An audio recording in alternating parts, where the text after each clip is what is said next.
अस्सलामुअलैकुम viewers, welcome to my YouTube channel mathematics specialist. आज जो है हम सेट थ्योरी का चैप्टर 6 का जो है वो सेकंड लास्ट जो है लेक्चर करने लगे हैं।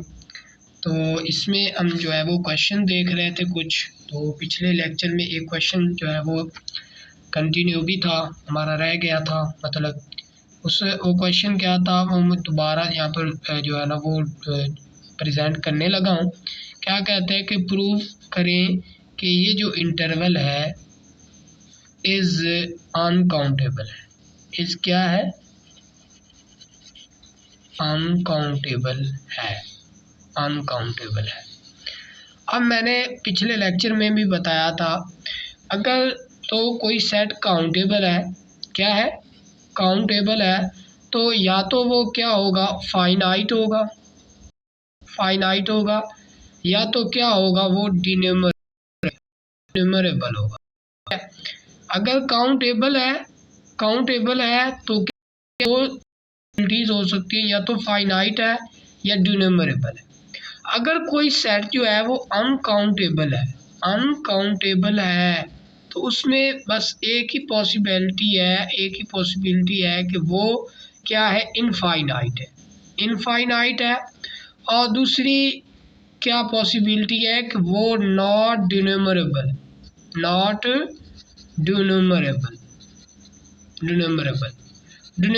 क्या होता है?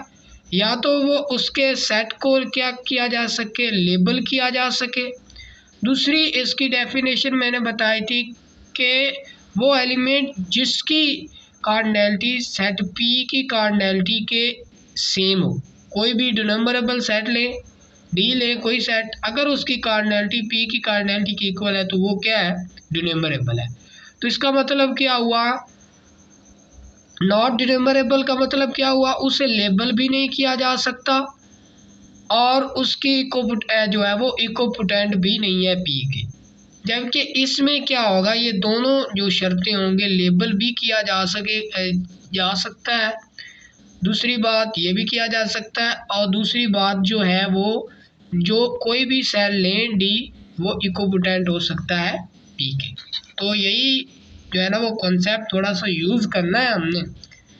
तो मैं इसके जो है ना वो इस थोड़े से कंसेप्ट को बताने के बाद इसका जो प्रूफ है वो शुरू करने लगते हैं। तो अब हम क्या करने लगे हैं? इसका प्रूफ देख लें। क्या करने लगे हैं कि हम सपोज कर लेते हैं, अगर ये जो है ना वो अनकाउंटेबल है, तो वो प्रूफ करने को कह रहा है कि अनकाउंटेबल। ये तो हम जानते हैं कि इंटरवल जो होता है वो अनकाउंटेबल ही होता है।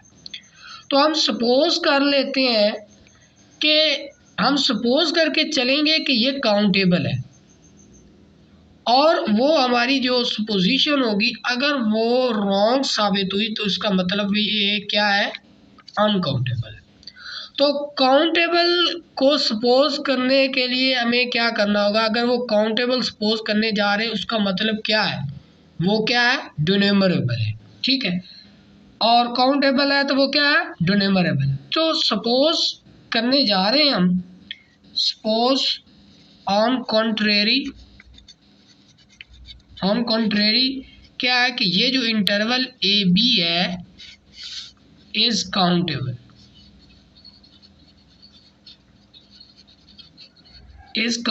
है, एंड लेट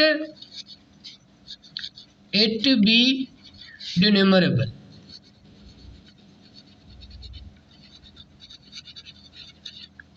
है, ठीक हो गया। क्योंकि हमने सपोज किया एक कॉन्ट्रेरी तौर पर कि काउंटेबल है और ये ड्यूनमरेबल भी है। क्योंकि हम जानते हैं कि काउंटेबल में दो पॉसिबिलिटीज, या तो फाइनाइट हो सकता है या तो वो ड्यूनमरेबल हो सकता है। तो हमने लेट कर लिया कि वो क्या है? ड्यूनमरेबल है, उनके सेट को लेबल किया जा सकता है। अगर वो ड्यूनमरेबल है तो इसका मतलब क्या हुआ? ये जो इंटरवल है ना, ये क्या है? इकोपोटेंट किसके है? पी के।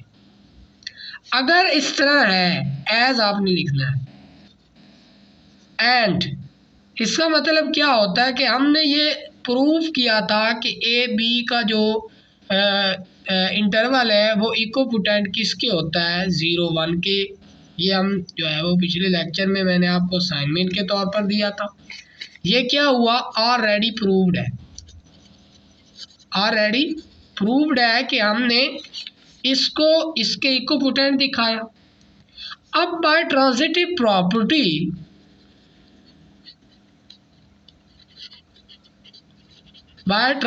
प्रॉपर्टी क्या हुआ कि अगर ये इसके इक्विपोटेंट है, ये इसके इक्विपोटेंट है और ये आगे इससे इक्विपोटेंट है, तो इसका मतलब क्या हुआ, ये भी उसके क्या है, इक्विपोटेंट है। मतलब क्या हुआ, इधर से बात शुरू करते हैं कि 0 1 जो है वो किसके इक्विपोटेंट है, इसके इक्विपोटेंट है ए बी से, और ये आगे किसके इक्विपोटेंट था, पी के इक्विपोटेंट था। ठीक हो, तो इसका मतलब क्या हुआ कि ये जो 0 1 है ये भी किसके इक्विपोटेंट है, पी के। और इसका मतलब अगर ये इक्विपोटेंट है तो जो ये 0 1 है ये क्या है, डिनोमिनेबल है, डिनोमिनेबल है, क्या है, डिनोमिनेबल है, which is impossible, which is impossible, क्योंकि हम ये पहले भी साबित कर चुके 0 1 का जो इंटरवल होता है वो क्या होता है, डिनोमिनेबल, नॉट काउंटेबल होता है, डिनोमिनेबल नहीं होता, हम साबित कर चुके हैं। तो इसका मतलब क्या हुआ, our supposition is which is contradiction, आपने यहाँ पर लिखना है विच इज कंट्रोडक्शन, ये लिखना है, इसके बाद ये लिखना है which is contradiction, it is impossible that 0 1 interval is a denumerable। ठीक हो गया। उसके बाद so our supposition is wrong, so we can say that जो ये इंटरवल है A B is not countable, is not countable यानी कि अनकाउंटेबल। ठीक हो गया। तो उम्मीद करता हूँ इसकी आपको जो है ना वो समझ आ गई होगी। हमने सपोज क्या करके चले कि ये क्या है, ये जो है ना वो काउंटेबल है। अगर वो काउंटेबल है तो इसका मतलब इसकी कार्डिनैलिटी पी की कार्डिनैलिटी के इक्वल है, जबकि वो इंटरवल आगे किसी और इंटरवल के साथ जो है ना वो इक्विपोटेंट था। इसका मतलब इनकी दोनों की इक्विपोटेंसी शो कर दी हमने। अब हमने ये प्रूव कर लिया था कि ये जो इंटरवल है ये तो डिनोमिनेबल नहीं है। अगर ये इक्विपोटेंट है पी का, इसका मतलब ये क्या है, डिनोमिनेबल है, विच इज इम्पॉसिबल, क्योंकि हमने प्रूव कर लिया है कि ये जो है वो क्या अनकाउंटेबल है, डिनोमिनेबल नहीं है। ठीक हो गया। तो अब हम अपने जो है ना वो नेक्स्ट क्वेश्चन की तरफ चलते हैं कि वो क्या कहता है। अगला क्वेश्चन जो हम देखने जा रहे हैं वो क्वेश्चन में कुछ इस तरह की स्टेटमेंट है, कुछ इस तरह की कि वो कहता है प्रूव करें जो सेट ऑफ जो रेशनल नंबर का सेट है क्या वो अनकाउंटेबल है। ठीक हो गया। तो इसके लिए हमें क्या करने, क्या वो अनकाउंटेबल है। ठीक हो गया। तो हम इसको जो है ना वो सेट ऑफ रेशनल नंबर, जो ये प्राइम की बात कर रहा है सच, ठीक है ना, प्राइम जो कि इर्रेशनल नंबर है, irrational number sorry irrational number है। क्या करना है प्रूव हमने, ये क्यू प्राइम जो है set of irrational number is uncountable है। ये अनकाउंटेबल जो है ना वो हमने प्रूव करना है। तो इसको कैसे जो है ना वो आपने रिप्रेजेंट करना है। अब हम जानते हैं जो जो रियल नंबर होता है ना, जो रियल नंबर होता है वो क्या होता है, वो यूनियन होता है किसका, set of irrational number union set of rational number. ठीक हो गया। अब हम इसको इस तरह भी लिख सकते हैं कि जो रियल नंबर होता है वो यूनियन क्या होता है, यूनियन होता है rational number union irrational number. ठीक हो गया। अब हम जानते हैं कि ये जो सेट होता है ना रेशनल नंबर का, ये तो क्या होता है, काउंटेबल होता है। क्या, अब हम ये भी जानते हैं ये जो होता है रियल नंबर ये क्या होता है, अनकाउंटेबल होता है, अनकाउंटेबल, अनकाउंटेबल इनफाइनाइट होता है, इनफाइनाइट होता है। दूसरी इसकी क्या पॉसिबिलिटी हो सकती है कि ये नॉट डिनोमिनेबल है, इनके कंपेयर नहीं किया जा सकता, लेबल नहीं किया जा सकते इसके एलिमेंट्स को। तो रेशनल नंबर जो है, रियल नंबर जो है वो यूनियन है रेशनल नंबर और इरेशनल नंबर का। अब यहाँ पर हम जानते हैं कि ये जो क्यू है ये काउंटेबल है, काउंटेबल है। जो रेशनल नंबर होते हैं वो काउंटेबल होते हैं, क्योंकि हम उनको p/1/2 की फॉर्म या p/q की फॉर्म में लिख सकते हैं। तो हम उनको लेबल कर सकते हैं कि ये पहला है, दूसरा है, तीसरा है। अब जो इरेशनल नंबर है वो क्योंकि पॉइंट्स में होते हैं, तो पॉइंट्स वाले एलिमेंट को हम जो है ना वो उसके फर्स्ट एलिमेंट या सेकंड एलिमेंट या उनको जो है ना वो ऑर्डर नहीं दे सकते, उनको डिग्री नहीं दे सकते कि ये इसका फर्स्ट एलिमेंट है। फॉर एग्जांपल 0 और 1 के दरमियान ही ले लो, 0 और 1 इंटरवल के दरमियान ही ले लो। अब हम फॉर एग्जांपल कह देते हैं कि 0 1 0 0 0 0 1 सबसे छोटा है, तो ये भी रॉन्ग होगा, क्योंकि इससे भी एक छोटा बड़ा है, इससे भी एक छोटा बड़ा है जो कि 0 के करीब है। तो हम इससे, अब ये भी झूठ है कि ये सबसे बड़ा होगा, इससे भी बड़ा छोटा बड़ा है। तो इसका मतलब क्या होगा कि इरेशनल नंबर क्या है, अनकाउंटेबल है। ये तो क्यू तो क्या होगा, काउंटेबल हो गया, ये जो है क्या हुआ, अनकाउंटेबल है। जबकि जो रियल नंबर है वो क्या होगा कि अब यहाँ पर लिख दें आप, इफ अगर ये काउंटेबल होता, अगर ये क्या होता, काउंटेबल होता, अगर ये Q prime is countable then क्या होना था, जो रियल नंबर जो है बीइंग क्या है, is union of two countable set shows क्या करेगा, शुड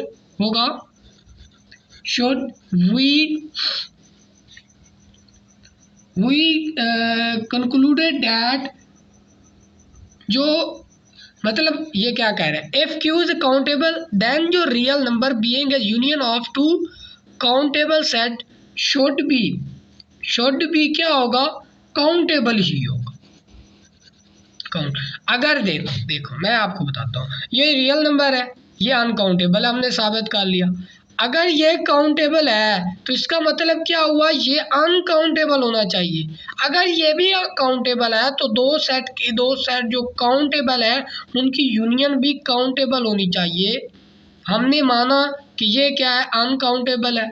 तो अगर ये काउंटेबल है, अगर ये काउंटेबल होता तो इसकी जो यूनियन है इसी काउंटेबल के साथ, तो इनकी जो यूनियन है वो क्या होनी चाहिए, काउंटेबल होनी चाहिए, विच इज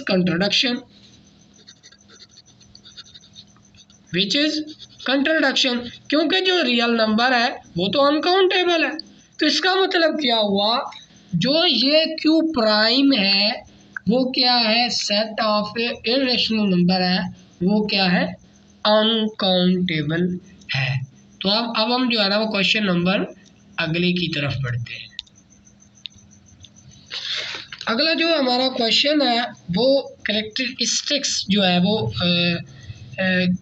फंक्शंस के मुतल्लिक है। चैप्टर 4 में आपने जो है ना वो कैरेक्टरिस्टिक्स जो है ना वो फंक्शन पढ़े होंगे, तो उसका जो है ये एक मतलब पार्ट है। क्या कहता है कि prove P of X is equipotent to C of X है। ये जो पी ऑफ एक्स है ये भी एक सेट ऑफ एक्स है, जो है ना पावर सेट है, ठीक हो गया ये जो।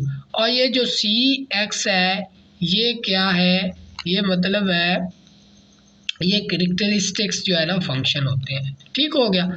तो इसका मतलब क्या हुआ कि अगर ये फंक्शन इस पर लगेगा और इस पर जाएगा तो इसका मतलब क्या हुआ, ये क्या होना चाहिए, बाइजेक्टिव होना चाहिए। तो हमने वही कहा F of A is equal to, ये जो है वो फॉर्म बनी हुई है, इसका कुछ तो नाम है, मेरे जहन जो है ना नहीं आ रहा।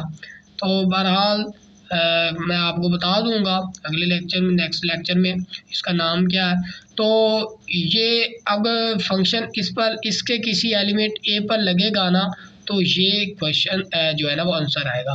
अब इसी को आपने क्या करना है कि 1 1 भी प्रूव करना है, ऑन टू प्रूव करना है। तो 1 1 के लिए क्या करेंगे, ए बी, जो कि क्योंकि ये पावर सेट था ना, तो इसमें इसके एलिमेंट भी क्या होंगे, सेट होंगे।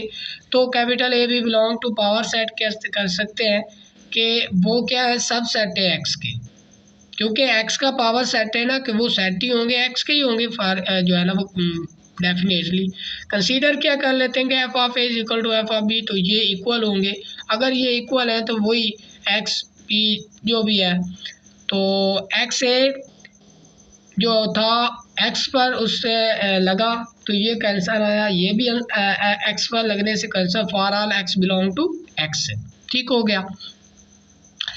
It X belong to A, अगर वो ए से करता है तो एक्स से क्या होगा, 1 के इक्वल होगा, ठीक हो गया। तो ये एक्स बी जो होगा वो भी जब एक्स पर लगेगा तो वो भी 1 के इक्वल होगा।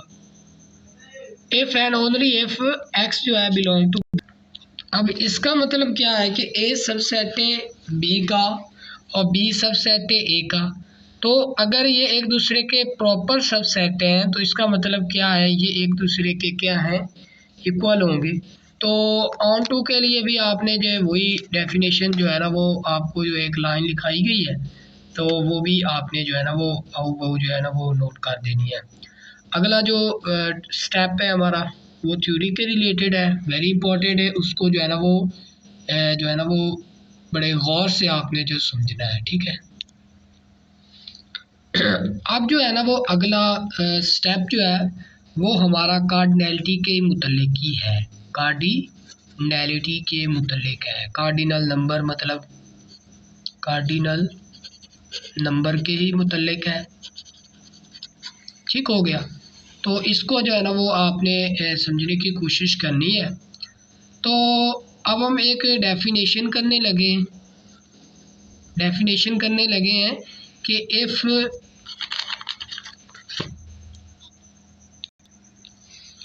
क्या कह रहा है कि if A be any set, कोई सेट ए है, एंड क्या है कि alpha denote the collection of all दो सेट विच आर इक्विवेलेंट, के सेट ए है और जो अल्फ़ा है वो तमाम जो सेट ए है तमाम एक ही तरह के एलिमेंट हैं, उनकी कलेक्शन को जो है वो जो कि आपस में क्या इक्विवेलेंट है को एक जो है ना वो सिंबल डिनोट कर रहा है। देन जो एल्फा होगा, ठीक होगा, अल्फ़ा होगा, वो क्या होगा, इसका कार्डिनल नंबर होगा। मतलब क्या है कि हमारे पास एक सेट की कलेक्शन है जो कि एक दूसरे के इक्विवेलेंट हैं। अगर वो एक दूसरे के इक्विवेलेंट हैं तो उनकी जो कार्डिनैलिटी को शो कर रहा है वो क्या है, अल्फ़ा है। अब मैं एक जो है ना वो इंतहाई इम्पोर्टेंट जो है ना वो आपको कॉन्सेप्ट देने लगा हूँ। अब हम जानते हैं जो पी सेट होता है 1 2 3 4 सो ऑन सो, इसकी कार्डिनैलिटी जो है ना पूरे लेक्चर में नहीं बताएगी इसकी कार्डिनैलिटी क्या है। अब हम इसकी कार्डिनैलिटी को कभी भी जो है वो डिफाइन कर ही नहीं सकते, इसकी कार्डिनैलिटी को बता ही नहीं सकते, क्योंकि इसकी कार्डिनैलिटी इन्फिनिटी है। क्या है कार्डिनैलिटी, क्या है, इन्फिनिटी है। अब इसको शो करने के लिए जो है ना वो पी की कार्डिनैलिटी को शो करने के लिए ये जो है कैंटोर, इसने एक सिंबल जो है ना वो डिनोट करवाया जो कि इस तरह से कुछ लिखा जा सकता है, इस तरह से कि पी की कार्डिनैलिटी ये होती है एंड नॉट होती है, ठीक हो गया। तो अब हम आगे चलते हैं। इसका मतलब क्या हुआ, उसी डेफिनेशन का एक्सप्लेन फिर कर रहा हूँ कि ये कोई सेट है, इसकी कार्डिनैलिटी को क्या शो कर रहा है, एप्सिलॉन। और दूसरी बात मैंने बताई कि जो कि कार्डिनैलिटी पी होती है उसकी जो कार्डिनैलिटी होती है उसको एन नॉट से और एप्सिलॉन नॉट से जो है ना वो ज़ाहिर किया जा सकता है। अब मैं आपको जो है ना वो बेसिक थोड़ा सा और कंसेप्ट देना चाहूँगा। हमारे पास क्या थे, एक था काउंटेबल, काउंटेबल था, इसमें दो चीज़ें आ जाती थी, एक तो फाइनाइट आ जाता था, दूसरा क्या आ जाता था, न्यूमेरेबल आ जाता था, न्यूमेरेबल आ जाता था। ठीक हो गया। अब न्यूमेरेबल का मतलब क्या है कि वो इक्विपोटेंट किसके है, पी के। अब इन दोनों की कार्डिनैलिटी को किस तरह लिखा जा सकता है, इन दोनों की कार्डिनैलिटी को जो है ना वो किस तरह लिखा जा सकता है। इसकी कार्डिनैलिटी फाइनाइट है तो हम उसको नंबर्स में लिखेंगे। अब इसकी जो कार्डिनैलिटी है, क्योंकि ये न्यूमेरेबल है, इसके फिर भी हम उसको नंबर्स में तो नहीं ना लिख सकते, तो इसकी कार्डिनैलिटी को शो करवाने के लिए क्या, तीन सिंबल्स जो है वो आपने याद रखने, तीन सिंबल यूज होते हैं जो कि जिनका मतलब एक ही है, या तो एन नॉट या एप्सिलॉन नॉट या ये जो है ए है, इस तरह का कुछ है। ठीक हो गया। ये सिंबल्स हैं काउंटेबल सेट की कार्डिनैलिटी को रिप्रेजेंट करते हैं। किसको, काउंटेबल सेट की कार्डिनैलिटी को जो है ना वो रिप्रेजेंट करते हैं ये सिंबल्स। और ये किसने दिए या किसने रिप्रेजेंट करवाए, वो क्या है, शोड बाय कैंटोर, जो कि एमसीक्यू के हवाले से भी प्रिपरेशन कर रहे हैं उनके लिए भी था। तो उम्मीद करता हूँ आपको जो है ना इस कंसेप्ट के बारे में जो है ना वो थोड़ा बहुत जो है ना वो हो गया होगा। अब मैं जो है ना वो एक नोट की शक्ल में आपको जो है ना वो चीज़ें बताऊंगा, एक्सप्लेन करूंगा, उसको आपने जो है ना वो ध्यान से देखना है। ठीक है। 8-10 पॉइंट है जो कि अगले लेक्चर्स आने वाले हैं, जो कि अगला जो लेक्चर होगा वो लास्ट होगा हमारा, तो उनके प्रूफ्स के लिए ये जो है बातें बताना, आपको एक बार रिवीजन करवाना जो है ना वो बनता था। तो पहला नोट क्या है कि the cardinality of a finite set is called finite cardinal number. ठीक हो गया। ये तो बात आपको समझ में आ जानी चाहिए क्योंकि उनको नंबर से रिप्रेजेंट किया जा सकता है। दूसरी बात, अगर ए इक्विपोटेंट है बी का तो इसका मतलब क्या हुआ, ए की कार्डिनैलिटी इक्वल है बी की कार्डिनैलिटी के, ये भी आपको पता है। अब कार्डिनैलिटी ऑफ पी को हम ज़ाहिर किससे केयर कर सकते हैं, एप्सिलॉन नॉट से, इस ए से और एन नॉट से। अगर ये जो पी है ये क्योंकि 1 2 3 है तो वो क्या है, न्यूमेरेबल भी है। ठीक हो गया, न्यूमेरेबल है। ओके।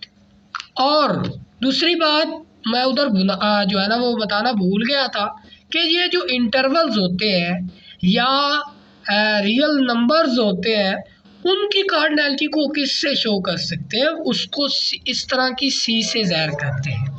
ये इस तरह की सी कुछ भी लिख दें आप जो है ना वो ठीक रहेगा। ठीक हो गया। इस तरह लिख दें, इस तरह लिख दें, कुछ सी टाइप हो। ठीक हो गया। तो इसका नाम क्या है, ये power of Quantinuum, power of Quantinuum. और इसको अब ये क्या है, इंटरवल क्या है, ये अनकाउंटेबल भी है, नॉट न्यूमेरेबल भी है, इनफाइनाइट भी है। ओके। तो इसको मतलब क्या हुआ, ये जहाँ पर भी हमें दिखेगा उसका मतलब क्या है, ये कार्डिनैलिटी अनकाउंटेबल सेट की, और इसका नाम क्या है, पावर ऑफ क्वांटिनम। ओके। पांचवा पॉइंट क्या है कि the set having cardinality A और C are called infinite set.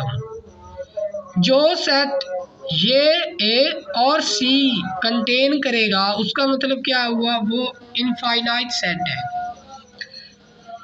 And their cardinalities are transfinite cardinality. जो ये सेट इन दो ए और जो है सी रखते हैं, ठीक हो गया, कार्डिनैलिटी जो है ना वो रखते हैं, तो वो क्या होंगे, ट्रांसफाइनाइट, उनकी कार्डिनैलिटी जो होगी वो ट्रांसफाइनाइट कार्डिनैलिटी। आगे फिर मैं एक पॉइंट की शक्ल में बताना चाह रहा हूँ कि इफ़ कार्डिनैलिटी ऑफ ए बराबर है एप्सिलॉन के, कार्डिनैलिटी ऑफ बी बराबर है बीटा के, देन कार्डिनैलिटी ऑफ सी किसके इक्वल होनी चाहिए, गैमा की। दूसरा पॉइंट इसका मतलब क्या हुआ, अब इस जो है ना वो मैंने शो कर दी। अब इसकी कुछ टर्म्स है वो जो है ना वो एक्सप्लेन करने लगा।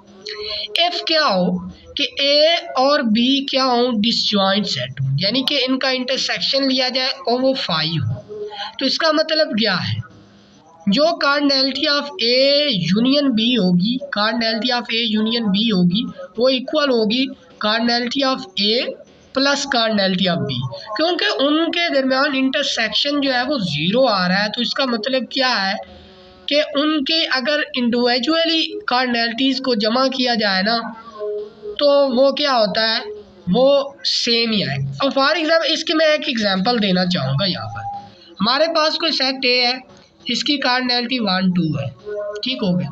कोई जो सेट बी है, इसकी कार्डिनैलिटी क्या है, 3 है। अब हम क्या करने जा रहे हैं कि कार्डिनैलिटी हमें कहता है कि ए यूनियन बी निकाल कर दिखाओ।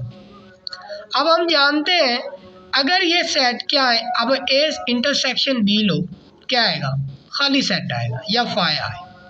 अब जब फाई आ रहा है तो इसका मतलब क्या है, कार्डिनैलिटी ऑफ जो होगी ए की होगी प्लस कार्डिनैलिटी जो होगी बी की होगी, वो इनका सम जो होगा वो इसके इक्वल होगा। अब कार्डिनैलिटी ऑफ ए क्या थी, 2 थी, कार्डिनैलिटी ऑफ बी क्या थी, 1 थी, तो इसका मतलब 3 है। और अब देख भी सकते हैं यूनियन बी, अगर ए यूनियन बी ले, ए यूनियन बी ले 1 2 3 सारे आ जाएंगे, तो उसकी कार्डिनैलिटी क्या होगी, वही 3 होगी। तो यही बात वो समझाने की कोशिश कर रहा है। दूसरी बात, अगर इनका क्रॉस प्रोडक्ट है तो उनकी कार्डिनैलिटीज़ भी अगर वो डिसजॉइंट है, ठीक हो गया, तो उनकी कार्डिनैलिटी के प्रोडक्ट भी इसी तरह लिखे जा सकें। सी पॉइंट, अगर A union B is equal to B union है, ठीक हो गया, A union B is equal to B union A, then for disjoint set क्या होगा, वो एक दूसरे उनकी यूनियन जो होगी वो क्या होगी, इक्विपोटेंट होंगे। यानी कि cardinality of A union B is equal to B union A की इक्वल होगी cardinality of A plus cardinality of B is equal to cardinality of B plus cardinality of A, यानी कि alpha plus beta is equal to beta plus alpha. तो ये भी ए cross B इक्विपोटेंट है, B cross ए था। इसका मतलब क्या है, कार्डिनैलिटी ऑफ ए इसकी, ये कार्डिनैलिटी ऑफ इसकी इसके इक्वल है, तो इसका मतलब cardinality of A multiply by cardinality of B equal to cardinality of B cardinality of A. तो ये ए की कार्डिनैलिटी को किससे ज़ाहिर करते थे, ए अल्फा से, ये बीटा से, बीटा अल्फा, ये भी ज़ाहिर कर दिया हमने। अब कार्डिनैलिटी ऑफ यूनियन बी, ये associative law, where A B C are disjoint set, तो ये एक दूसरे के इक्विपोटेंट है, ठीक होगा। अगर ये एक दूसरे के इक्विपोटेंट है, इनकी कार्डिनैलिटी सेम होंगी, तो इसको भी जो है ना वो शो आपने जो है ना वो कर देना है। तो यही पॉइंट्स थे। तो अगले जो लास्ट लेक्चर होने वाला है वो आपको इम्तिहानी नुक्ता नज़र से भी वेरी इंपॉर्टेंट है, और शायद कुछ लेंथी भी हो। तो आपने इन नोट्स इन जो है वो नोट्स को भी, पॉइंट्स को भी याद रखना है। जो क्वेश्चन हुए डिस्कस वो भी आपने जो है ना वो उनकी रिवीजन भी कर लेनी, उनको थोड़ा सा टाइम दें, थोड़ा सा और बुक को भी फॉलो करें, उनकी थ्योरीज को पढ़ें, ठीक हो गया। तो कुछ समझ नहीं आती तो अपने टीचर्स से रिकमेंड करें या मुझसे कमेंट बॉक्स में पूछ लें, ठीक हो गया। तो मैं कोशिश करता हूँ, ज़्यादा कोशिश करता हूँ कि आपको जो है ना वो बात आसान तरीके से जो है ना वो डिलीवर की जाए, लेकिन क्योंकि मैं भी एक स्टूडेंट ही हूँ, ठीक है, तो आपके साथ ही पढ़ता हूँ, ठीक हो गया। तो मैं इतना तो कंसेप्ट नहीं दे पाता जिस तरह एक टीचर को देना चाहिए, लेकिन ये मेरी कोशिश है, जितना भी मैं कहता हूँ, जितना भी मेरे पास नॉलेज है वो मैं अपने जो है वो फ्रेंड्स के साथ, अपने क्लास फेलोज़ के साथ जो है ना वो शेयर करूँ। तो आपसे ये एक और गुजारिश है कि मेरे चैनल को सब्सक्राइब करेंगे, ठीक हो गया, दोस्तों के साथ इसको शेयर भी करें। तो मिलते हैं अगले लास्ट लेक्चर में, उसके बाद इंशाल्लाह ताला अब जो है ना वो हम फर्दर एक मज़ीद जो है ना वो चैप्टर शुरू करेंगे। और एक बात बताता चलो, जो यूनिवर्सिटी ऑफ सरगोदा के हैं अगर वो चैप्टर जो है ना वो 6 कर लें, उनकी 7 से फर्दर आगे जो 4 कार्डिनैलिटीज़ के मुतल्लिक हैं आउटलाइन, वो इस चैप्टर 6 में कवर हो रही है, ठीक है। तो आपने इस चैप्टर 6 को प्रॉपर वे से करना है और सारा क्वेश्चन जो भी मैंने डिस्कस किए हैं ना लेक्चर्स में वो इनफ है, उससे बाहर कोई क्वेश्चन आ ही नहीं सकता, वो इनफ है। ठीक है, आपने उन्हीं को प्रिपेयर करना है। थ्योरीज आपने ज़रूर पढ़नी है बुक में से। आपने बुक को अगर फॉलो ना किया तो जो है वो आप MCQs कभी नहीं प्रिपेयर कर पाएंगे, उसकी डेप्थ को कभी नहीं पहुंच पाएंगे। तो उसकी थ्योरीज को ज़रूर पढ़ा करें। ठीक है, तो बस अपने जो है ना वो वीडियोस को अपने दोस्तों को भी बताया करें कि ये जो है ना वो चैनल है, उसको सब्सक्राइब करें, लाइक करें। ठीक है, तो अगले मिलते हैं अगले लेक्चर में। तो अपना ख्याल रखिएगा, दुआ में मुझे याद रखिएगा अपने भाई को। तो खुदा हाफिज़।